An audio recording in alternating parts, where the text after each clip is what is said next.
So, good evening, ladies and gentlemen. Welcome. Thank you for joining us. My name is Asad Lalji. Welcome to another exciting live session of Avid Online. I hope all of you have been staying in and been tuning into our online episodes, panels, masterclasses, and much more.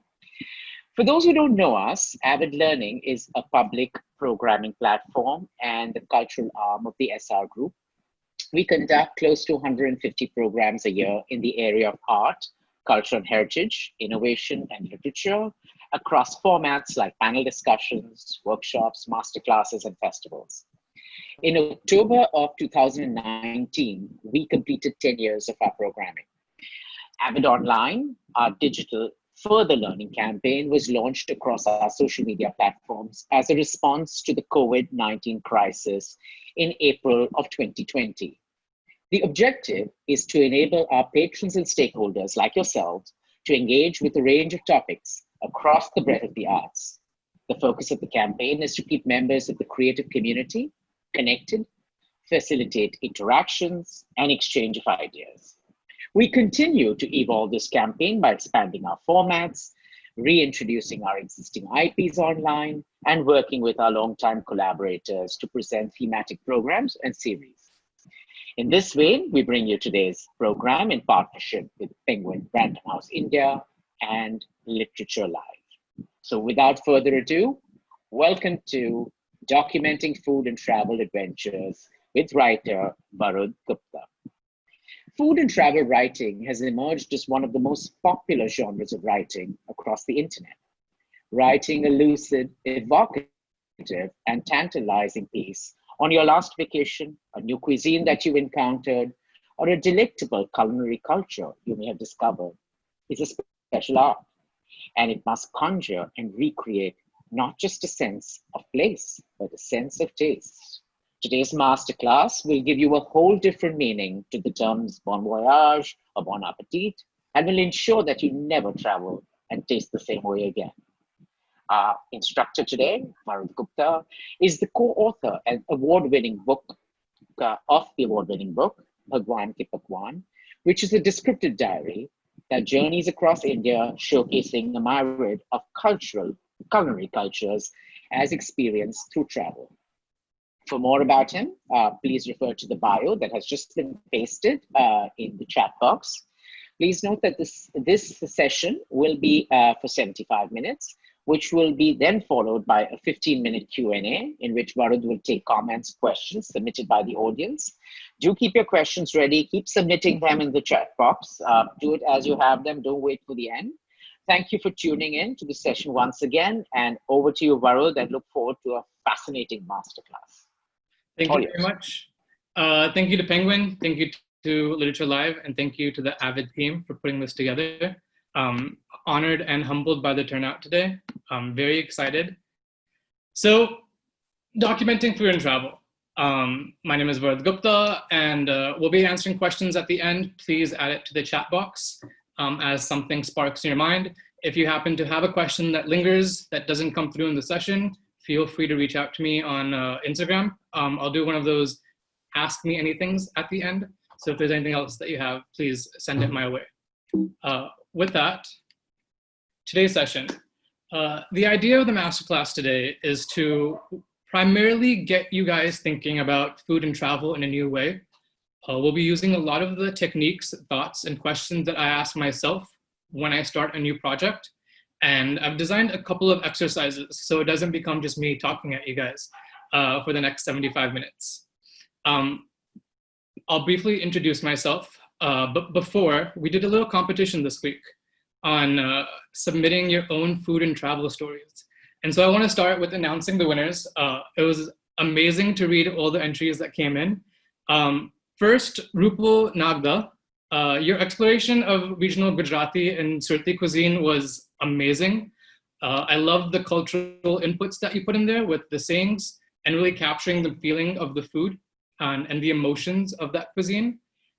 Second, Vanita Viswanath, your exploration of the Korean meal really captured the fun and excitement of going to a new country. And I think that's a very important thing to keep in mind for your writing. And lastly, Pranjali Karnik, a very personal story about friends going to the hills, eating pizza in Manali. And he very much evoked those feelings for the reader. And so while all three of you had different takes, a different way of approaching food and travel writing, what you all did similarly is what we're going to focus on today. One, you captured the cuisine in a beautiful manner that leaves your reader wanting more, wanting to whether learn more about the cuisine or trying the food themselves. You captured the spirit of travel. Uh, as you know, people travel for different reasons. And so with your writing, being able to capture one of those aspects, whether it's to focus on history and culture, whether it's to focus on vacation, whether it's focused to grab a couple of beers on the beaches of Thailand. Capturing that essence of travel is very important in the writing. And lastly, and most important for me, is each of you had a voice that was added to your writing. And that's something that we're going to really talk about today. How do you find your voice? What do you add to your stories that really capture the characteristics of yourself? And I think if you did an experiment, if you sent 10 people to Japan to go through the same exact experience, you'd have all 10 of those people returning with something new learned. And they would tell that story in a different way.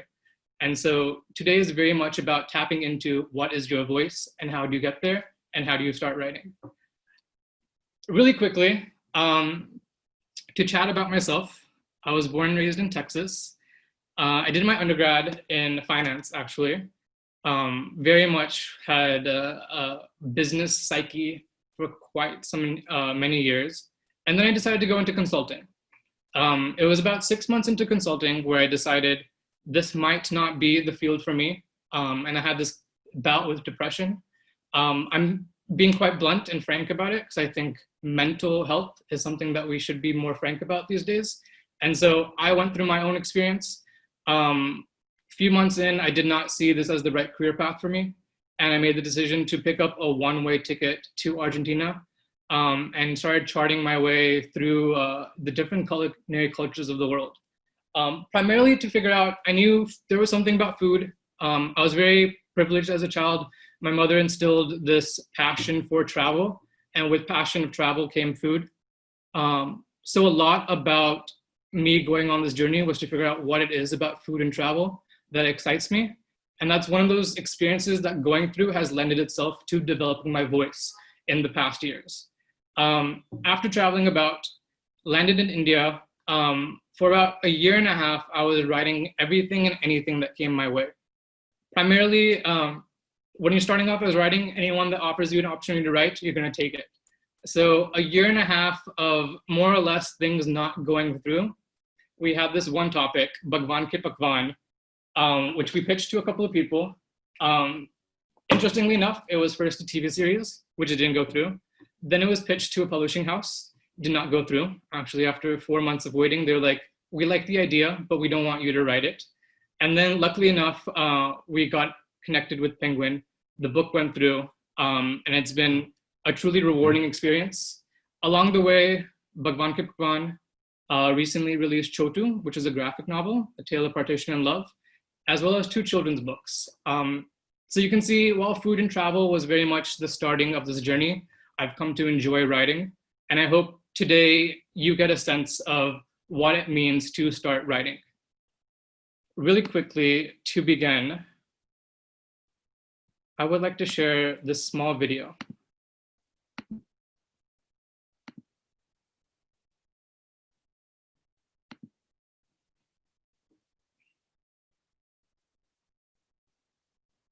Sorry, it's without sound because of internet connection. There's subtitles.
So the reason I like showing this video, this was taken from our journey into Meghalaya as part of Bhagwan Ke Pakwan. But the most important aspect about this is that food and travel is a lot more than just food and travel. When you're writing about it, there's more to be thinking about. And that's where we're going to start today. What exactly is food and travel writing? It might on the precipice look like it's just about documenting going to a new country or eating a dish.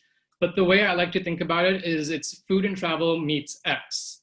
And that X factor is very much for you as a writer to decide what you want it to be for your piece.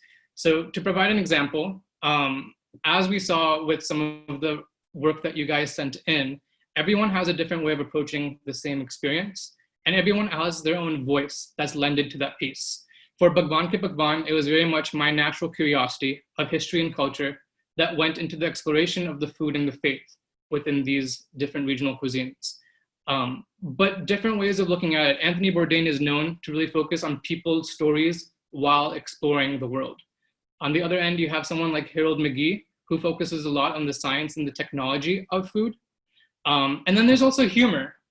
Food and travel doesn't have to be serious in tonality. It's about a journey.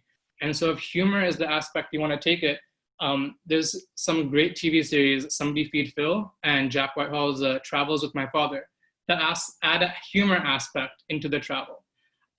This is by no means the only ways of exploring this. You can take politics, you can take environment into consideration, very important things, or technology. How has technology changed the way we travel? So what is your X? That's the first question I have for you guys. Think about what is that X, what is that thing about food and travel that drives you to a place? What is it that you're passionate about, that you want to be exploring, and what do you think the readers would take away that resonates with you as the writer? We all go through our own experiences in life, and so that combination of adding your own unique lens coupled with your passion for things is very much how you find the story that you wish to tell. And when it comes to finding your voice, it's very simple. You have to just start writing. Finding your voice takes many, many renditions. You have to continue to figure out how to express yourself in a way that feels genuine to yourself, while not taking away from the content. To speak personally, when we gave the first draft of Bhagwan Ke Pakwan to my editor at Penguin, she only had one big note for us, and it was add more of you. And I think the insecurities that you go in as a writer tend to have you shy away from putting your voice into a piece and expressing yourself.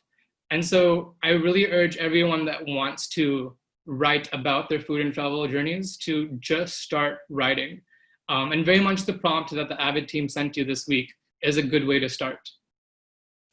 Another thing that I spend tons of time thinking about is balancing creation and consumption. This actually doesn't have to do with just writing. Any type of medium that you work in, whether it's creative or business, you are going to have to balance these things. If you want to create writing, you have to consume, and that consumption comes in many forms. Primarily for food and travel, obviously you have to travel and you have to eat. You have to figure out how you want to express both the travel and the eating, but you also have to broaden your perspectives, which very much happens through conversations with people on ground. And it's very much about gaining these experiences. When you go to a place, you're off the bat a tourist. And so as a writer, you're very much trying to figure out how do you dive deeper, how do you peel back an extra veneer of this place, of this culture. But consumption is not limited to just traveling or eating. What I find, and it's been years of fine tweaking, consuming also happens with reading other books, whether it's within the genre or outside. So you have to read a lot of food and travel pieces, but also expand your horizons. When I write, I actually tend to consume a lot of fantasy novels, and I do also consume a lot of movie screenplays. And I think those add different flavors to what I'm trying to write with food and travel. So consume in genre and out, and don't feel afraid to go to the past and look at some examples from a long time ago.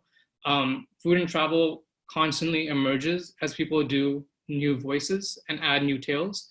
But there's also some very genuine voices of the past, such as Julia Child, who was the first to really express the joys of cooking with her work. So keep exploring when you're not creating. The way that I tend to do this is before I start a project, I consume as much as possible so that when I actually start the project, I can cut off the consumption and that consumption isn't affecting my voice while working. So with that, we're going to take a really quick 5-minute break where I want everyone to be thinking about that X factor we've discussed. Take these minutes, make a list of topics that interest you when it comes to food and travel. Ask yourself, okay, what is it? Why am I actually traveling? What is it about going to these places that I want to know? What do you tend to focus on when you travel? What do you spend your days doing? What do you look forward to? And ask yourself, okay, am I experiencing or just going on a vacation, right? Am I actually just eating the food or am I trying to learn more and use that meal as a way of peeling back the veneer of that country or that culture? So I'm just gonna give you guys a couple of minutes to work on this.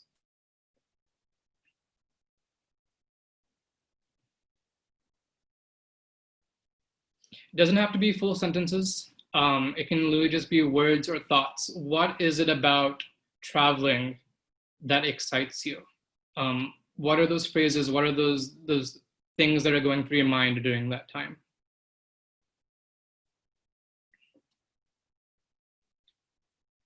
Okay, so hopefully that was enough time to explore a little bit about what it is about food and travel that excites you. I am going to share what it is for me. So through the traveling, through exploring food and travel during my solo backpacking phase, what I learned was that food became a means of communicating and connecting with people around me. Very simply, as someone who identifies as an introvert, I like to have what I call tokens of conversation. So instead of going into a conversation and maybe small talking about the weather, I can use food and travel to be the conversation starter. And those are both so universally talked about topics that I find that it's a great way of creating an exchange with someone that is more than superficial. And it's because of that, there's one thing I'd like to mention here is that travel and food writing is not the same thing as being an Instagram influencer. I think influencers in their own right have become a very important aspect of marketing these days. And I urge you to think of travel and food writing as something separate. The primary reason for this is that if you start marketing through your food and travel writing, I think your expression of the immersion of the perspectives might be a little bit biased. And so you don't want your voice to disappear in telling someone else's story, when the story of food and travel should be the story of you, as well as the story of the people that you're meeting along the way. And so before we talk about on-ground experiences, another important thing about being a food and travel writer is understanding the trends around you. You have to know what is happening, what people are looking for in their food and travel, so that you can best express those types of stories. So if we look at international, what is going on? On one end, there's a lot more of health and holistic cuisines. We have a lot more fad foods. There's like a new dietary staple almost every other week. Along with that, everyone is looking for something new. So what's the lost culture that we can unearth, or the beaten path? But more importantly, I think traveling has become more than just travel. It's becoming an experience. It's become an immersion. You see that with Airbnb, how they now offer experiences, not just stay. I think a lot more people are looking for how do you immerse yourself while traveling. And I take that as a good sign. I think going to a country with a checklist of items to just glance at might not be as rewarding of an experience than going to a place and really immersing yourself with locals and having a dialogue and a conversation. In the meanwhile, what about India? A lot of you will be travel and food writers specifically to the Indian subcontinent. What are some trends that are happening here? One big one that we see is regional cuisines continues to rise. India has such a diverse culinary culture that there's so many different regional cuisines to tap into. And not only that, I think a lot of people have very personal stories when it comes to the food that you have at home. What's the food that you grew up with, and like the grandmother's recipes that are often being lost around us. So I think that's a great place to start as you are writing your first food and travel story. Look at just what's the food that you eat at home. How is it different, and what are some stories that I can explore around that? Along with that, in India, we have consumption is changing quite a bit. Rise of delivery foods, especially given the state of things these days, has been increasing. And along with the expendable incomes, a lot of people are now looking for comfort foods that can they find at home, or that can be quickly prepared and cooked as people start to maybe live on their own, not in joint households. So those are two very interesting places to explore when it comes to cookbooks or recipe collection. And then even in India, we're seeing this, and it's amazing. Food is more than just food. People are getting personal with it, dissecting the histories and the cultures around food. That's allowed to so many different stories and histories to really emerge the past few years. And I think there's just so much more for us to unearth in this country. And then take a look at how the world events are also shaping the things that are going around us.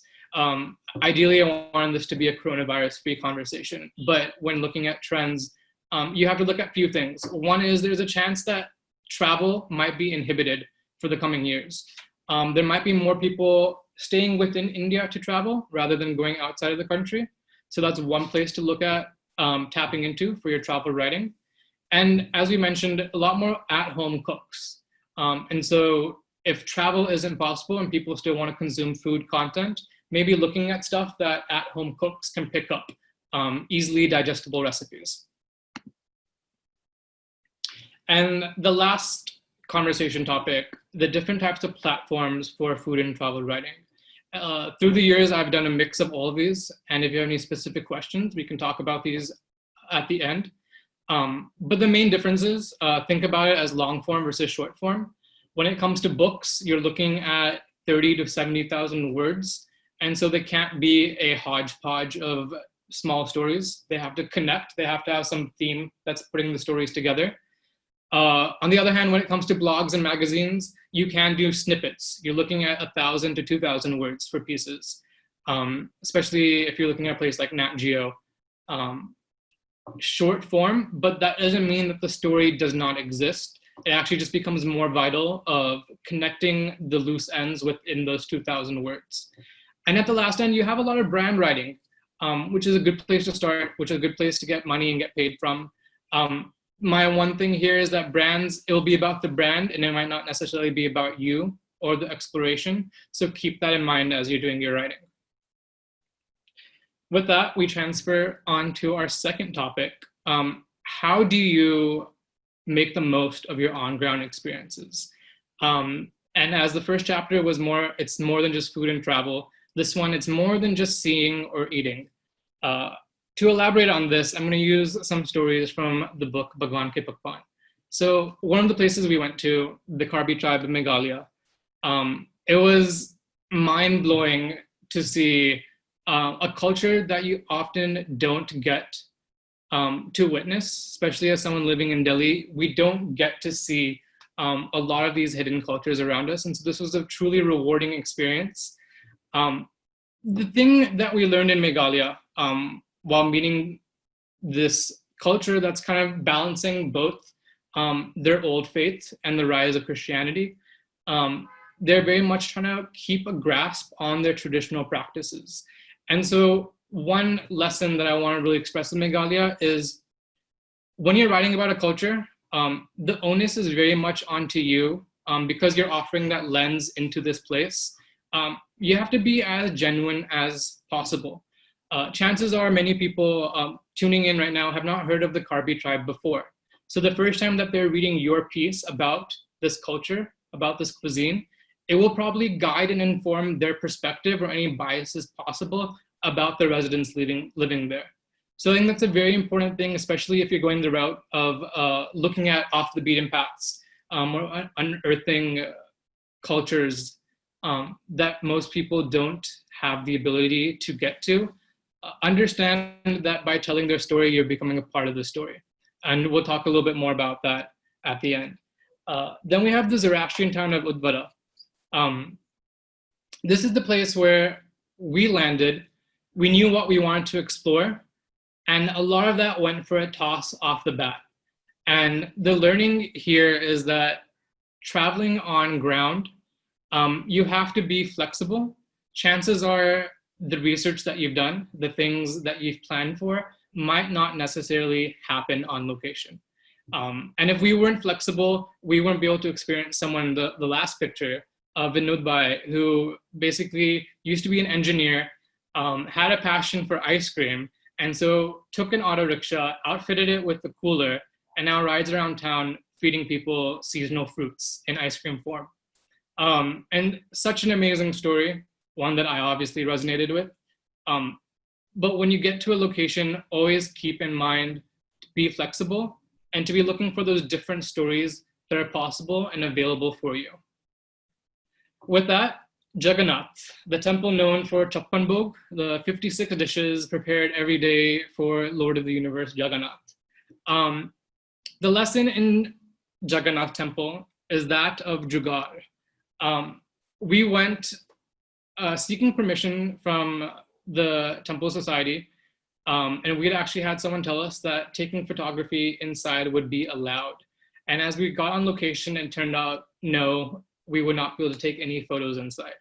The first day we were totally disheartened. Obviously you've traveled to a place and you cannot take any photos, which was an instrumental part of this book. What do? You host a feast of your own. And so what we had to do over our time there, not only balance the research and the exploration and the conversations, but we had to more or less put together and plan a feast to be had on our last day there. And we'll talk about structuring your days. It's very important that you leave time at the end for contingency plans. Next, we have the Baghdadi Jews of Kolkata. If you don't know their story, it's remarkable. They've gone from a community that used to be in the thousands to just less than 20 now. They came during colonial India as Kolkata was a hub of trade. And over the years, a lot of the community has gone back to Israel, to their other lives. And this community is very much on the precipice of fading out. And so not only was it rewarding to be able to capture the story, but also have our own small part in trying to preserve it. The story is amazing how these 20 people are now fighting to keep intact their institutions, their cuisine. And there's no real learning for this one. One of my favorite experiences of the book. And lastly, we have the monks of Spiti of Kigompa. One of the most beautiful places ever. On the left, that's the view we had when we were driving into Spiti, among the canyons and the desolate lands, to have just this striking visual that seems right out of a fantasy novel. Their story is very interesting. One is we got to learn about the child monks that live on the temple grounds. But as well as that, Buddhism has evolved as it spread through the country. And we see that very much in Spiti. For one faith that often preaches not to kill or not to harm. And the consumption of non-vegetarian food actually became a staple of the culture here because of such rough, harsh winter climates. Meat and preservation and the reliance on yaks and these animals actually forced consumption of these products that you might not often associate maybe with Buddhism to become a very integral part of the culture and the cuisine. The learning here is chances are you're not gonna land in a location and find exactly what you're looking for. When we landed in Kigompa, the idea was to spend all our time at the temple itself, spending our nights there. We did it the first night, and it turned out the second day that all the monks were traveling for a festival. And so we spent the next 4 days bouncing from city to city, trying to find the monks. A lot of places that you go to, especially small communities, Communication might be a little bit of a gap. And what I urge you to do is understand that you are the outsider to this community. So don't let that frustrate you. Just keep being flexible with your approach and how you want to explore these cultures. So to summarize some of these learnings, the most important thing you're doing when you're getting to a country, you're not just traveling, you're not just eating, you are talking to people. So have interviews with people, book long stretches of time to have these conversations. Ideally, you have one type of conversation that is without distraction, but also have a conversation that exists over a meal. You'll find that around food or drinks, a different side to people come out, especially if this is the topic that you want to explore in depth. Have a conversation with food, but make sure you also have that distraction-free conversation so you can get very poignant and straight to it responses. And another thing try to do is have live demonstrations on location. We found that when people tell you recipes, the one that's recited is often not the one that's made. And so the best way to test this out is to try and have someone who's there, a local, even if it's just cooking in their kitchens, actually demonstrate this live for you. Some benchmarks to keep in mind: one topic, one day. You can do more, but make sure at least you have that checklist of accomplishing one thing on each day that you're there, so that when you leave, when plans go for a toss-up, you still have your content. And the way I like to think about it, if budget and time allows, you can plan for more days, but have a 4-night, 4-day minimum where your first 3 days are rigidly planned for and you've scheduled, but leave the 4th day for that flexibility. Leave that 4th day to fill in the gaps of anything that you might have missed along the way. And lastly with this, we've been touching upon this a little bit, tourism versus authenticity. If you go to a place as a tourist, you will probably come out with the same story that's been told by other people. And so the best way to avoid this is urge yourself to push deeper. It often requires to do a lot more research, but when you get there, interact with locals, have that conversation, and try to find the experience that's more authentic. Try not to have the veneer of tourism in your face.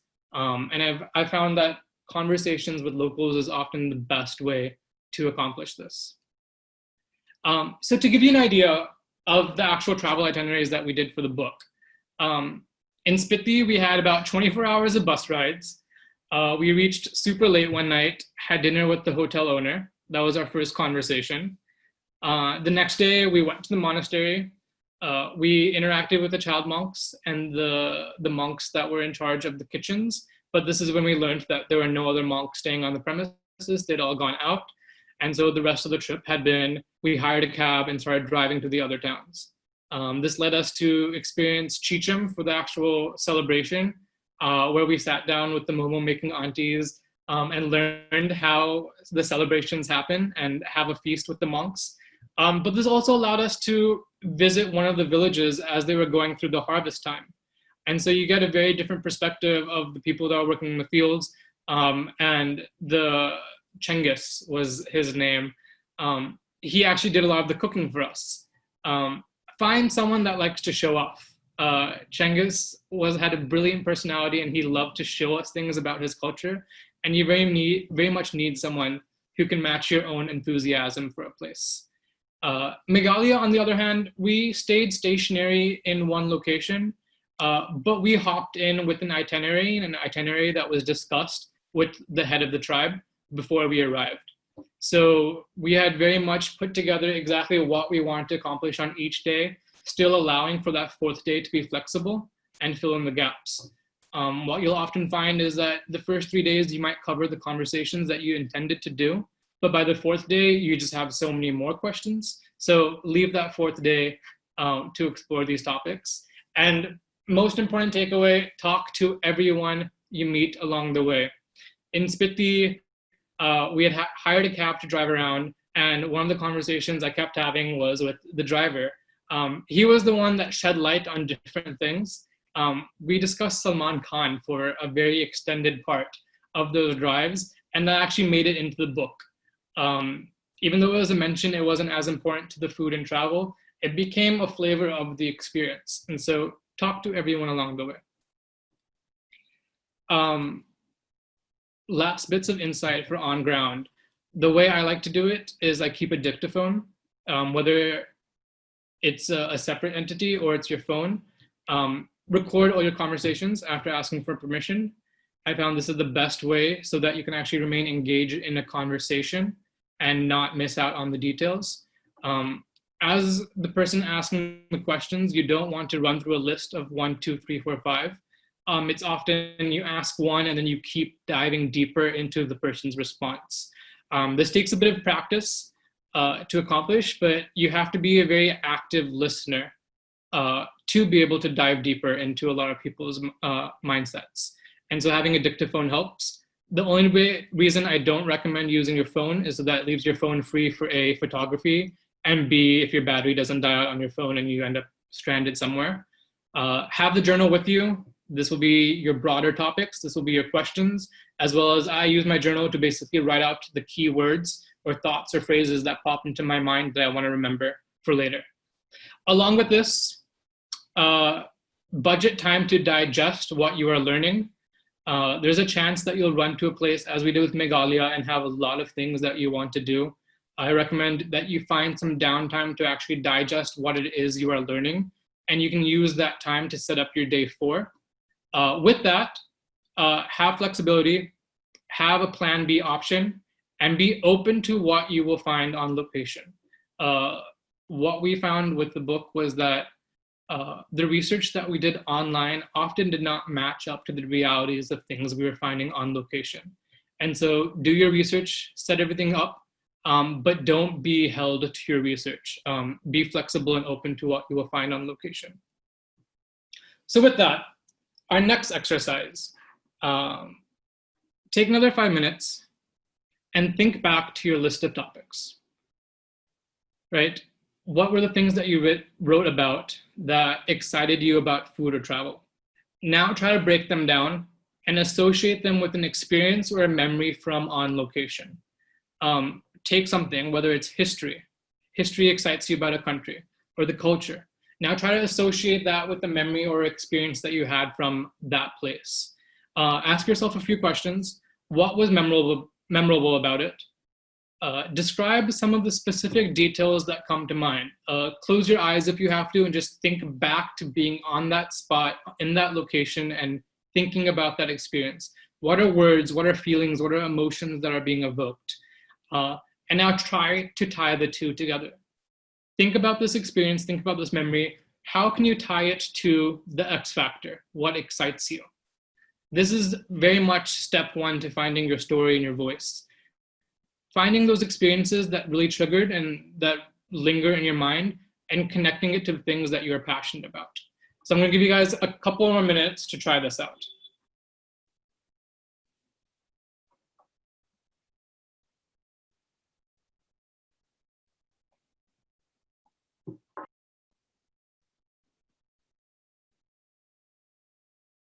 So again, reminder, we're taking those few things that really triggered our experiences when it comes to food and travel, whether it's understanding people's stories, then sensation or perspectives that come with a new place, the history and the culture, and trying to tie things that excite us about food and travel to what a memory or experience that has lingered in our mind.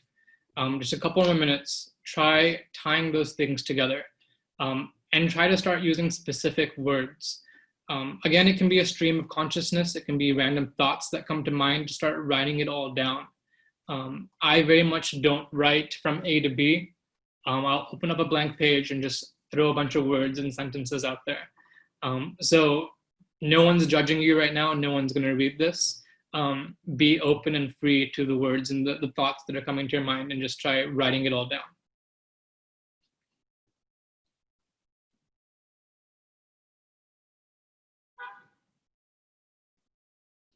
Okay, hopefully you have a few things that you thought about. We have one more exercise towards the end of this. That'll give you a couple more minutes and tie everything that we've been learning so far together. But continuing on to our last section, putting it all together. This is very much what we've been working on until now. How do you put these thoughts together? firstly, you have to keep writing. You have to keep drafting and revisioning your drafts. We're going to talk about drafting right about now, but you have to just keep exploring your voice and what is the story that you want to tell. Don't think of it as a list of things that you have to write on a page. Very much focus on what is the story that you want to explore and tell. And as we talked about, it's very important that you understand that when you go to a place and you document a culture, whether it's food or the travel of this place, there's the story of the people that you're meeting on the way, as well as the story of you telling and writing it down. And so keep that in mind, that you're becoming a part of the story and just writing it and sharing it with the world around you. This felt like almost a responsibility as we finished Bhagwan Ke Pakwan, especially with so many cultures that haven't been explored thoroughly, that by now reading about it, I am now offering you the first perspective into a place. And so even if it's a place that's been well traveled, keep that in mind. Don't lean into stereotypes. Don't lean into rewording things that you read online. Push yourself, force yourself to expand what it is that that experience has offered you. And very much keep in mind that your words are going to be informing a reader of this experience. With that, structuring. The very base structure for a story. You start off with the anecdote or the travel. This is your hook. This is your first paragraph. This is what brings your reader into the story. So whether it's about you landing in a new country and you start describing it, or you start off, it's called in media res, where it's like in the middle of the action. So you went to do something and you are in the middle of it, and this is where you start your story. Be personal with this and very much use it as a hook. Why do people want to read this? Offer a glimpse of that in your opening paragraph. Then you have the B story. After you set up the piece, you tangent into diving into your topic. In food and travel, this is often now talking about the food. But as we talked about, this is also where your X factor comes in. So whether it's about food, whether it's about history, whether it's about culture, this is where that B story comes in. And to wrap it all up, you find a way to tie the two together. And that's very much what the exercise was focused on, exercise number 2. How do you tie in the experience you had to that X factor? And once you figure that out, once you figure out what that connection is, the so what of your piece, why do I want to share this, and what is a reader taking away, that becomes your conclusion. With that, there's a few other techniques that I do. I used what's called the flashback as my B story. When I'm talking about history and culture a lot, I like to try jumping into the history and the culture of these moments. So use the flashback as a way of bringing the reader into, whether it's a past period of time, a mythology, a folklore, use that. And it's very much, I just say the words flashback. There's no need to get fancy about it. Let the story itself be the journey and the vehicle. Another thing, conversations with people, because you can be talking to a lot of people along the way, embedding these conversations in the writing is something that's not only a good way of getting a story out, but I think it's also very captivating for a reader to actually get tidbits of a conversation that happened. And so the way you do this is in 2 ways. One is you use the normal dialogue as you would do in a fiction book or nonfiction, of have the sentence and then said X. So actually capturing snippets of dialogue. Or one thing, and it takes a little bit of writing to accomplish, is how do you synthesize that conversation into words? So a paragraph becomes the conversation. A few ways of doing it is often mentioning it was said by someone, but then not following the restrictive quotations as you write the paragraph. Number 3, and this is something is very important to me, when you're going to a new place, when you're talking about a culture that isn't your own, you're doing what's called writing the other. What this is that very much in mainstream writing content, we have these pre-generated notions or stereotypes about people. That's the way our mind works. We have what's called the reptile mind, and it's survived based off of putting together stereotypes so that you can quickly understand a situation. But the truth is that when you travel, we're doing travel writing, you owe it to yourself and you owe it to the community that you're exploring to not tap into these stereotypes. And so keep in mind that this is a living and breathing community and a culture that you're exploring. Do your best to offer an honest glimpse. If you are saying something in an opinionated way, make the reader know that this is your takeaway rather than the notion or perspective of someone in that culture or community. And vice versa, for if it's a perspective or opinion someone's told you, call it out as them, it being that theirs rather than yours. Whenever you have something that might be controversial, distinguish fact from opinion or perspective. And then lastly, we talked about this in the beginning, look at other consumed content. I like to look at screenplays. I think the way screenplays set up scenes and dialogues is fascinating, and I use that a lot in my writing. Books, fantasy, if there are things that excite you outside of food and travel writing, continue to think of ways of bringing that into what you're doing. Writing is such that it's open. It's for you as the writer to figure out how you want to tell your story. And there's many, many ways of doing that successfully. So exercise number 3. What we're going to do now, I'll give you a little bit longer to do this, is expand on that outline.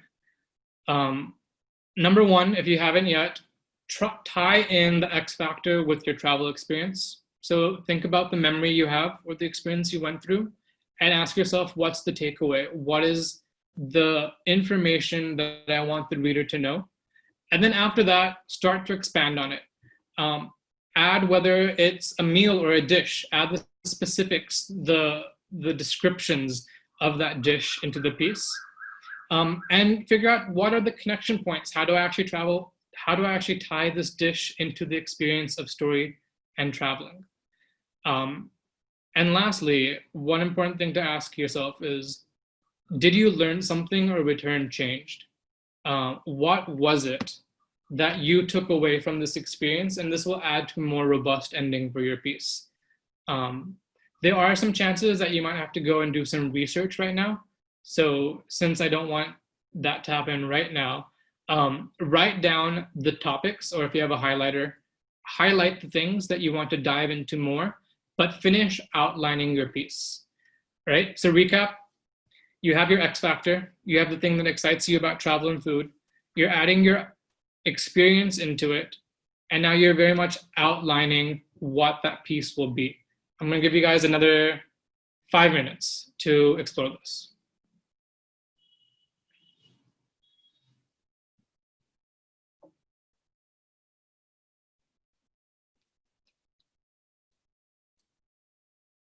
And again, as you're doing this, if you have any questions, be sure to add it into the chat.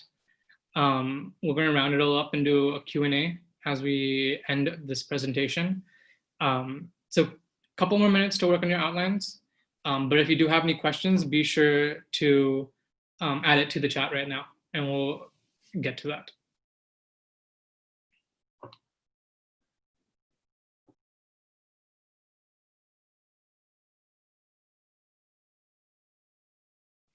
Okay, so hopefully that's given you a good chance to explore this piece. And one thing that me and the Avid team had talked about is that if someone wants to put together their piece and send it over to the same email address that the Avid team had sent over, I would love to give it a read and come back with any thoughts or suggestions. So don't take this as just an exercise. Take it as an opportunity to write your own first short story on food and travel, and send it over to us, and we'd love to take a look at it. With that, some of the last few things. Writing routines is a question that I often get asked a lot. So the one thing is that you should be just doing what works for you, whatever gets you to write. Few myths that I want to bust. One is the need to write, like whether it's 1,000 or 2,000 words a day, I don't do that. The truth is that a lot of writing isn't active writing, isn't actively putting together words on a page, but you spend a lot of time outlining and thinking about writing and how to actually frame the story. I had one of my mentors tell me a while back that while she was working on a fantasy book, the trilogy, the second and third novel, not only was she on a deadline, but she also had a word count that she tried hitting each day. And what happened by following that word count, you ended up writing about things that might not be important. You started adding a lot of words that were actually not necessary. So I don't like focusing on word counts. I set chapter milestones for myself instead. I was like, okay, today I want to tackle this chapter. This is my goal for the week, and set long-term and short-term goals rather than word counts. The next thing that people often ask is, okay, do you have to be a morning person? Do you have to wake up in the morning and write your words? Truth is no. I split up my time. I wake up, don't interact with anything, don't check my phone, and just write in the morning. I'll usually have a good sprint. Once I feel that sprint waiting off is when I finally tackle text messages and emails. And then nighttime, I have a second sprint. So this very much has led to me being a night owl. But I find that when I'm free of distractions from the world or technology, I actually get a lot more writing done. So again, find what works for you, set your own benchmarks and your own expectations. One thing, and this has taken me quite some time to actually get through, is the drafting process. For some, it can be very cumbersome. It can be very frustrating to deal with. What I want to urge you to do instead is enjoy and let the drafting process work for you. How do I mean this? Okay, you set milestones for each phase. I'm doing this for a book that I'm writing right now. I've set my target weeks and months for what I want to do on the phase. Now, focus on initial and the brainstorm first. This is your chance to be free of restriction and thought. Write everything possible you can. I use note cards or sticky notes, always on my table. Write down anything that's coming to your mind and start tacking it to a board. Again, don't think of, oh, this won't work, this isn't executable. Get everything out of your mind as possible. Then, when you're ready, we start the first draft. The first draft will be pretty bad.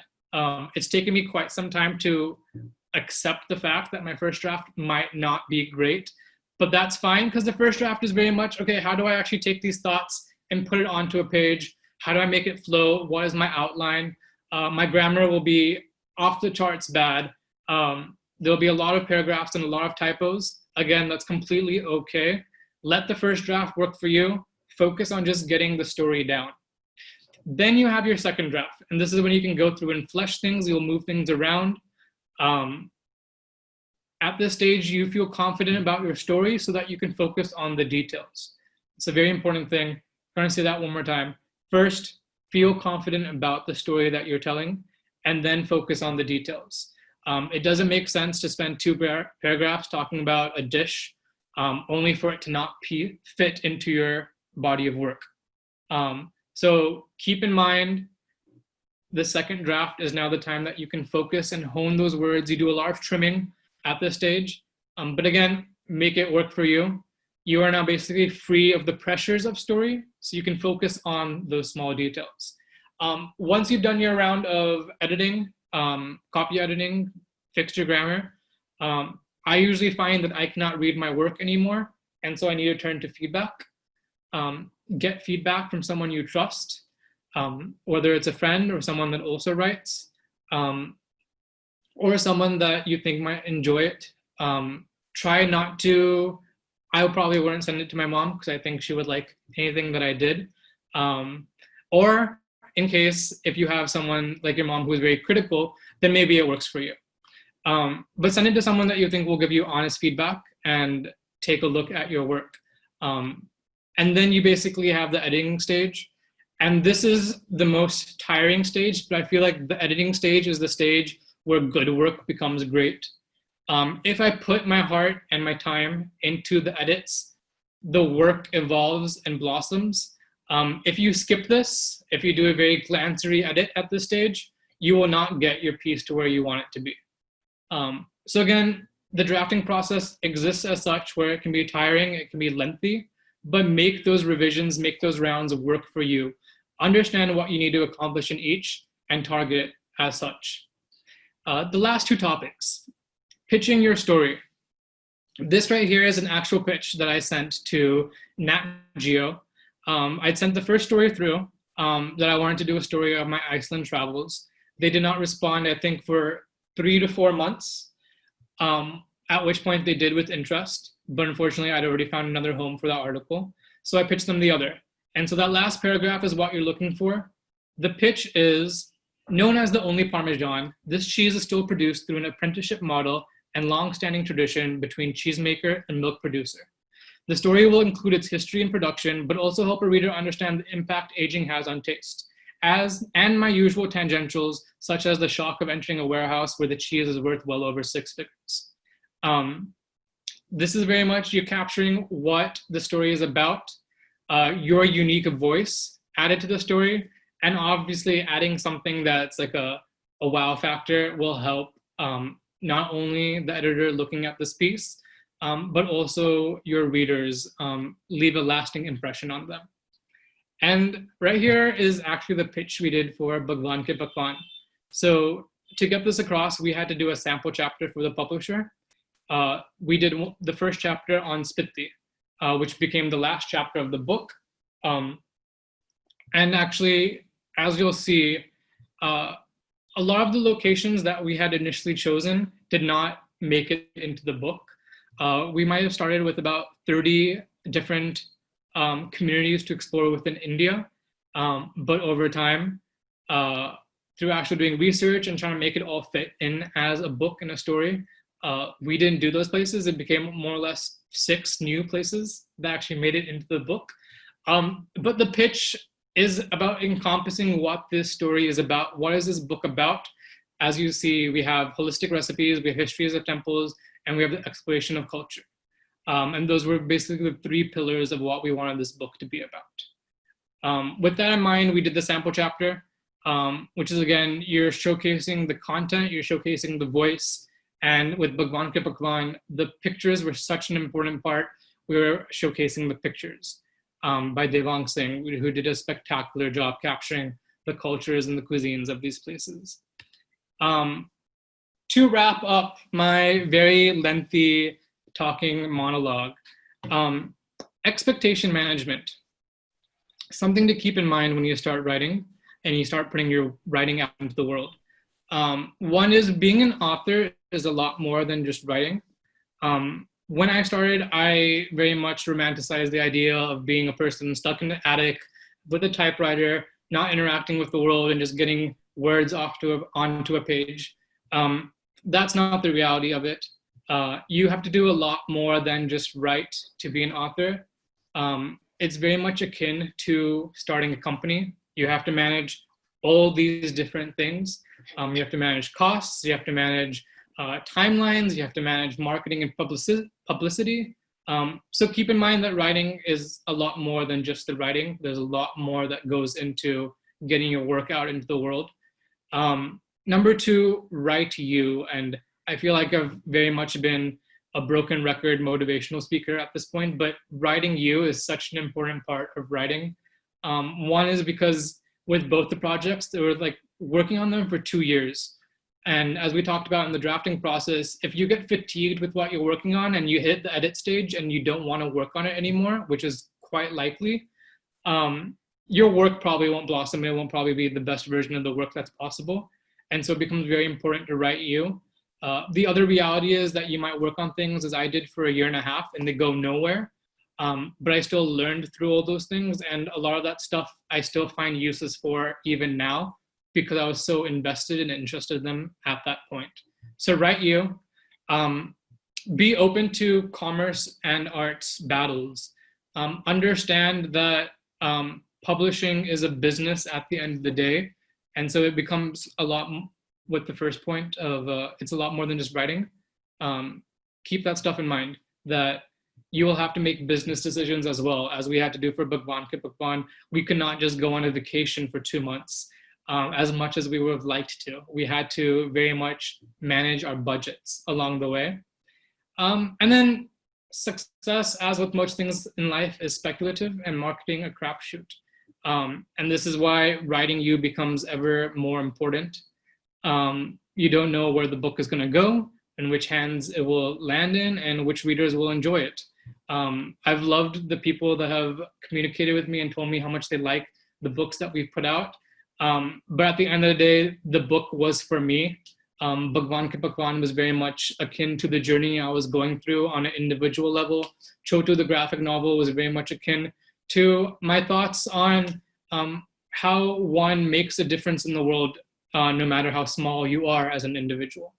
And so keep these 4 things in mind as you start writing. But the most important of all is keep writing and keep having conversations with people around you. With that, some further reading. Obviously, if you haven't already, pick up Bhagwan Ke Pakwan. It'll offer insight into a lot of the stuff that we talked about today. And if you have any questions, want to know more, you can always reach out to me. Some other things, and it's very much to offer a glimpse at how diverse food and travel writing is. On Food and Cooking by Harold McGee, it's like a science textbook. But even then, Harold McGee has been able to tell stories that have to do with science and technology. And so if that's a place that you're interested in, I definitely recommend picking up that book. There's Salt, which is very much telling the world's history through how salt has been such an important to civilizations. You'll see that we as humanity have prospered because of salt. Salt has pushed civilizations to be developed, but we also lost lives and fought battles over something as simple as salt. And so it's a very good example of how do you tell maybe something more about history through the lens of food. And then Blood, Bones, and Butter. The last main genre of food and travel writing is memoirs. And so this one by Gabrielle Hamilton's great. How do you use your experiences of food and travel to put together a story that's not just about the food and travel, but the story about you. And with that, I'm done with my talking. We can open it up to some questions.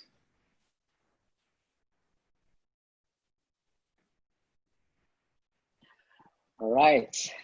Thank you, Varud, for that wonderful presentation. Thank you. Just 1 second. So this all began, I think, in January of 2019 for us, right? When we met at the Jaipur Literature Festival and we said we've got to do something with Avid Learning. Yeah. And we actually planned a workshop for March or April of 2020 that we had to reschedule because of COVID. But thank you, this was very insightful. So we've got over 25 questions between what's typed in the Q&A box and the chats. So what I'm going to do is we're going to capture all these, I guarantee, to all the participants, and we're going to get these answered for you. I don't know if you have time to do all of them right now. What I'm going to do is just ask you a few questions and then address a few of the questions that are out there. Sounds good. So, one thing, I mean, the 2 things which I took from your, many things, but the first 2 things was, you said you have to travel and you have to eat, right? To do this. And, we are all, kind of sequestered at home at the moment. And so for the last 3 months, what kind of travel and food writing are you going to expect? I've been following, and lots of people have been following, a lot of these Instagram presentations, which will eventually lead to books. I know my wife watches this Massimo Bottura, this Italian chef, and his daughter making Instagram videos. We have Stefania Costanza online. She's a dear friend of ours. And I think their program is called Kitchen Quarantine. I mean, do you see, because we can't travel right now, can fantasy kind of take over, and can that take over our writing process versus the actual being there and experiencing? Yeah, absolutely. I mean, I think a lot of writers will tell you that constraints lead to more creativity. And so now the world has a constraint that we did not see. Don't see it as something that's going to hamper your writing. but see it as a way of actually finding new ways to do the same things that you would otherwise. The best, I've been doing a lot of writing. A lot of it is on the past. But as I talked about, conversations are such an important thing. And I've actually found myself to have more conversations with people these days than I did in a pre-COVID world. And so having those conversations with people becomes just as important now as it becomes on location. So if you want to reach out to someone, you can still do it. And you can still start that dialogue now. But what about the experience? You know, I was doing your exercises as you were charting them down, and the exercise too, and traveling somewhere, a memory, and it took me back to I was in Israel a couple of months ago in Haifa, and we went on a food walk, and suddenly all these memories came back to me, which I had forgotten, including seeing street art, which had nothing to do with what you were asking me, and including buying local produce from small vendors. So are things like food walks and these experiential things imperative to this kind of writing and the writing you do? Right, so I think if you've picked up this book or you look at some of the other stuff that I've written, I did some for Nat Geo, like Parmesan, and I did one about traveling in a camper van for 14 days in Iceland. You'll find that I really think that inspiration of food and travel can come from anywhere, whether it's street food, whether it's street art. Food is just such a universal topic that you can find these ways of connecting it in very interesting ways. And the most important becomes, what does it mean to you? Like, why do you want to tell this story at the end of the day? So just a very interesting question that came up is, in a country of infinite beliefs and religious customs, how do you know where you need to stop, or the boundaries, when you're documenting and researching sensitive topics? I mean, I'm sure you've come across that before. That's such a tough question. I'm going to give a bad answer, but I think it's being genuine with your intent. I think that's a very hokey pokey answer, but I think at the end of the day, if you're actually trying to be genuine about documenting the experience, maybe you find that line, and maybe if you do cross it, people will be forgiving. I think it's something that I think about, especially since as a writer, you tell stories of others. Sometimes it's not necessarily my story to be told.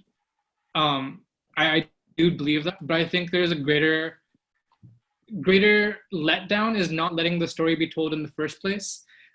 So you be genuine, and I think that being genuine will come across in your writing, and you can just hope that the readers will either be forgiving, that you, by putting the story out there, will let other people also share their stories of similar. Another thing that Avid really believes in is some collaboration, and most of what we do is through our collaboration and our partners. Can you talk more about a collaborative process of writing a book? I mean, how do you collaborate between images and words? Does one inform the other? I mean, right now, you look, on social media, everyone's collaborating with films. There's lovely crowdsourced music. I mean, it's a Pandora's box of collaboration, and really interesting and exciting stuff. So from your perspective. Absolutely. So both the books I've released into the world have been collaborations, right? Bhagwan Ke Pakwan is between a writer and photographer, and Chotu was between me and an amazing illustrator, Ayushi Rastogi. And I think you always have a mind meld, and I think the most important thing in a collaboration becomes the communication of these two individuals. Everyone's going to come in with their own vision. So take the time to express your vision, and also take the time to understand the vision of the other person that you're working with. Very important things. But again, I think being genuine or being flexible, you aren't going to be able to do things exactly as you want, obviously, because it's a collaboration. So communicate. Focus on communication. So I'm going to go to a couple of the questions, and especially the early birds who sent theirs in first. I think they owe it. So Tanisha actually asked, does consuming other people's work to a great extent lead us to writing similarly to them? Their voice, their tonality. Do you think that's true? I do think so. And one of my favorite writers, Aaron Sorkin, who did The Newsroom and The West Wing, he is known to publicly admit that imitation is often where he starts. And so I've taken into being, that's why we talked about creation and consumption, right? that's why I try putting consumption into that beginning bucket before I actually do the writing. And then while you are writing, try not consuming other works that are similar to what you're trying to do. But I do think that imitating people is a great way to start, especially for your first stories. But in just finding your own way to tell that story, you find the unique, you find your voice, and you find how you're diverse from what you imitated. So, I mean, I know you mentioned a couple of reading sources. You mentioned Julia Child in your presentation. Who are some of your heroes, and more specifically, because of the diaspora, the South Asian diaspora, who are some of your Indian kind of aspirational people you follow and like to read? Yeah, so that's interesting. There's different ways of finding these people around you. One person I've started following quite a bit, her name's Priya Krishna. She also has a very similar experience of an Indian community, but growing up in the States. And what her book recently released, it's called India-ish. And it's very much about, okay, how do you continue to replicate dishes that your parents might have grown up with, and put it with the flavor of where you're living? And I think I'm very fortunate that way, is that I look at both ends of the world for inspiration. I'm looking at what's being created in India at the same time as the US, and try bringing both of those into my body of work.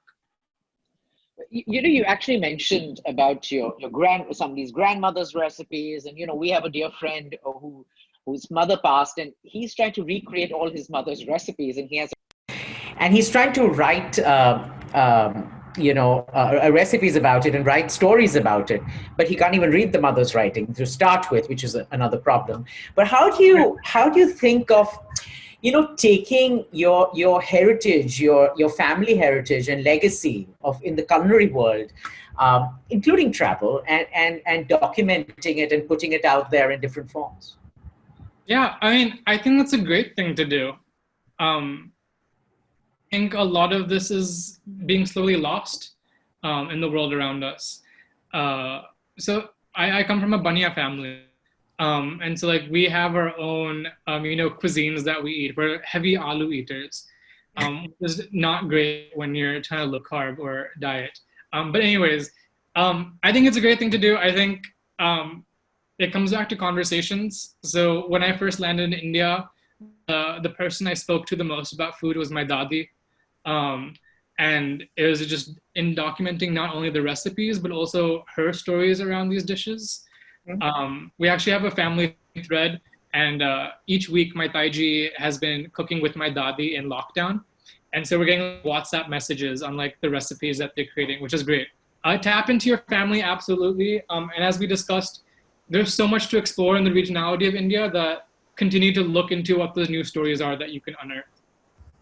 Another thing which I think is fascinating is the street food culture, and it's around the world. It's different. It's from India to even in Pakistan. And you look at a lot of these street food bloggers on YouTube, and most of the comments that are there are from India. I mentioned my experience of doing this thing in Israel, which kind of changed my perception. Yeah. Is this going to be, now that we can't travel, I mean, no offense, for a bit, do you think this is going to be the new trend in food and travel writing you imagine through your streets? Absolutely. I think looking at the stuff that we might have missed while going international is going to find a resurgence right now. Again, it's a constraint, but look at it as an opportunity. Just within India, because we do have so many different people in the city of Delhi, the different types of lives people are living around us. And with those different lives, we have different cuisines that come along the way. So use this as an opportunity to actually look in our immediate vicinity, and ask the questions that you might not have of someone who's living in your own house. So okay, what are things that you ate growing up? You'll find a lot of interesting answers. Yeah, we've got so many interesting questions, and in the paucity of time, I don't know if I'm going to get to all of them, but a lot of them are publishing 101. Like, how do you get published? How do you pitch editors? How do you pitch publishing houses? How do you get copyrights? How do you get ISBNs? So I'm going to recommend that, Varud, you're going to do another masterclass for us on Publishing 101. And I'm going to leave those topics out for now. Let's, But I'm going to try and I can do one thing that might help. I have recently discovered that Twitter is actually a great network for writers. So for photography of travel and food, Instagram is great, but Twitter is actually better if you want to connect with publishing and writers. And so I recommend people you can start following the publishing houses as well as editors on Twitter, and use that as a means of communicating and reaching out to people. You'll find that the Twitter community, when it comes to these types of topics, can be very supportive. But yeah, I think we can totally do a completely separate talk on publishing. Next program, but yeah. This was a question, a couple of questions which I'm bunching together is how do you strike a balance between writing for yourself and writing for your readers? And my first question to you in this is, who reads Varud Gupta? Can you define that? I don't know. I hope people. No, but lots of people do, but yeah. So do you write for a demographic? Do you write for yourself? Do you write for a particular segment? Your books are cross genre. They're not all in. Yeah. I think I have written primarily things that I want to write. And I think in the exploration of finding my voice, you find your audience. This kind of comes down to, I talked about how we approached the first publishing house and were actually rejected. A lot of that was because they were like, okay, a book like this, we want someone with a more mature voice to come across and tell you stories. But then we did the exact opposite at Penguin, is that leaned into me being a lost millennial and let that drive the voice for the book. And I think it changed, like a topic like Pakwan can be told in so many different ways. So let your voice lead actually what you're going to put out on the page and who you will resonate with. Strangely enough, with that book, we have not only been able to capture people who wouldn't have read this genre because it reads so differently, while still maintaining access to people that typically read food and travel or cookbooks. And so I think tapping into your voice, you actually might find the demographic is wider than what you initially expected. And, just, to answer a couple of these questions that are there, Nitya has asked, any tips on how to keep being motivated and not keep giving up or when you're running out of ideas? I mean, how do you, kind of generate this light bulb of ideas every day to keep it going? That's very interesting. I don't think I run out of ideas. I think you run out of remembering your ideas more. And so I mentioned I put everything onto a tack board. I actually have a separate board of just random ideas that I want to explore in the future. And so I had one idea that started off as a fantasy book that I wanted to write, which has now led itself into a comic series that I want to write. So I think one thing is don't restrict what's possible when you're thinking of ideas. And the other is keep a notebook or keep some way of reminding yourself what are some things that you've thought about in the past. I have so many pages of just incomprehensible notes, but amongst them you find things that resonate with you, maybe not in that moment, but a year or two afterwards. Right. Kanaka has asked a very interesting question. It says, any insights on combining fiction with food and travel writing? Yeah, I've been trying that a lot lately. Yeah? Especially, so it's something that I've been exploring and what I'm working on right now. But in a more tangible way, remember how we talked about flashbacks, or we talked about talking about history? Obviously, a lot of this is myth or folklore or things that have been passed on in the past. You can use fiction to bring these alive. That's what I did in the Iceland piece. There's a story of how salt used to be preserved for fish in Iceland in the 17th century. And they used lead pans without knowing that the lead pans would actually turn the fish blue. And so there was a production house that ran for a few years, but all the fish turned blue magically one day.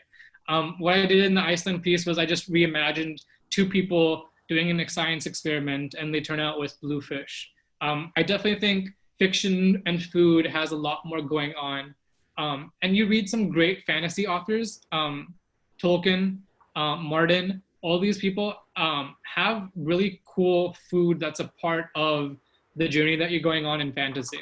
So you're onto something there, and I think we have to just keep tapping into and exploring what's possible when it comes to food and fiction. You know, I think we've covered a good part of it, and just in the interest of time, what we're going to do is, as I mentioned, capture all these questions, and the ones that are unanswered, we're going to get back to you with the answers. Varud is very proactive, and I'm sure he's going to be doing it. But I'd like to thank you for this masterclass. You know, I'm sure we're all looking forward to our next vacation. I know I am, when I can actually get out, and we'll embark on our own delicious culinary journey and employ many of the tips and tricks. I mean, I was doing all the exercises that we've learned in this section. No, You know, as we talk, thank you for having me so much. and as we said, collaboration, and a special thank you to our partners, your publishers, Penguin Random House India, who Avid collaborates with on a regular basis, and Literature Live, who's been one of our oldest collaborators. Thank you, Anil and gang. We look forward to many, many more of these collaborations. And finally, to our participants, we had, over close to 300 people who registered for this workshop, and almost 150 people who were in this masterclass, which we wouldn't have been able to do if we were doing it as an offline event. So thank you all for being here. We hope you've gained some insight into the wonderful, fascinating world of food and writing, and travel writing, sorry. And stay tuned for the next programs. Our next live masterclass, both of them are scheduled in July. Tradition Meets Modernity by Siddharth Das, The Art of the Monologue by Yuki Elias. To find out more, just visit our social media handles at Avid Learning or our website. And just remember, until next time, stay safe, stay healthy, and remember that learning never stops. Thank you so much for being here with us, and have a good evening. Thank you, Varud. Thank you, everyone. Thank you. Any questions that didn't get answered, I'll do my best. And I'm putting up the Ask the Question thing right now on Instagram. So if you have any questions that you weren't able to add into the session, I will be happy to tackle those as well. Super. We'll also send these off to you. Thanks, Varud. Until next time. Thank you.